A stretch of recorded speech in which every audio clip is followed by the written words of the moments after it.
Just about every major government has been guilty of false flag operations to foment war. America has been guilty of several, but here are just a few. Civilian passengers were murdered when a torpedo hit the Lusitania. Investigations revealed that explosives were inside the ship, which was operated by war profiteer J.P. Morgan. This event is what brought Americans, who were not previously interested in getting involved, into World War I, where they lost over 100,000 sons and daughters.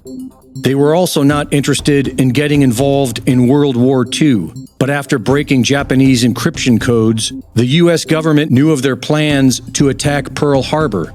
But the big banks were funding both sides and expected massive profits, so they let it happen to encourage Americans to sacrifice nearly 500,000 of their children in the Second World War. In August of 1964, the USS Maddox and the Turner Joy knowingly lied about being fired upon by North Vietnamese ships. For 2 hours, they fired at nothing and maneuvered as if under attack. President Johnson was aware of this deception, but kept it secret to initiate war against North Vietnam and to sacrifice over 50,000 Americans. About 3,000 people were murdered on 9/11 in the most notorious false flag in U.S. history. This was used as a catalyst for the endless destruction of several nations that continues today. Professor Stephen Starr, associate of the Nuclear Age Peace Foundation, was recently on Russia's Solovyev Live, where he discussed a plan being suggested by NATO forces in Germany that stinks of plans for a false flag operation to usher in World War III. They have suggested a scenario wherein Russia sinks an American cruiser in the Black Sea, followed by the United States attacking Russian ships with nuclear warheads, which would then be followed by a Russian nuclear strike against NATO headquarters and a major U.S. nuclear attack on all of Russia. They suggested more than 3,000 strikes within 1 hour and the destruction of all major cities in Europe and the United States. Professor Starr said this would result in 150 million tons of smoke and soot that would block out 70% of the sunlight in the Northern Hemisphere and last about 10 years.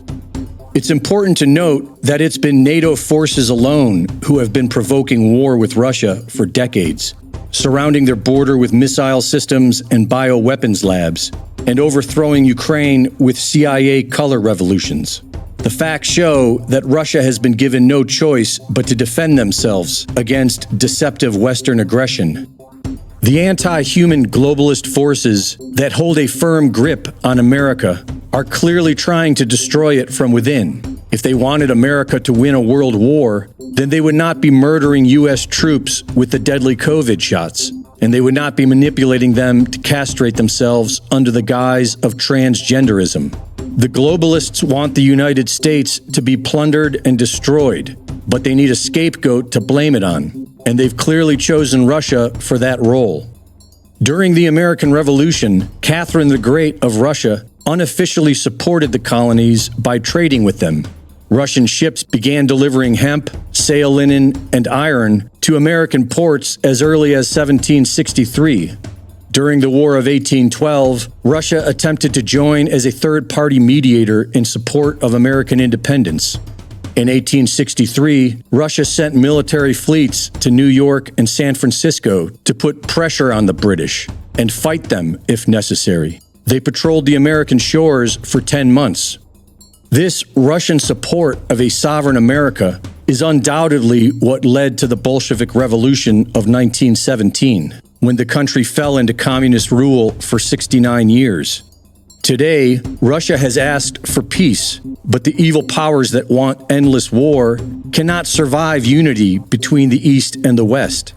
False flag operations are the modus operandi of the globalists, and war, mass murder, and division is all they desire. Reporting for InfoWars, this is Greg Reese.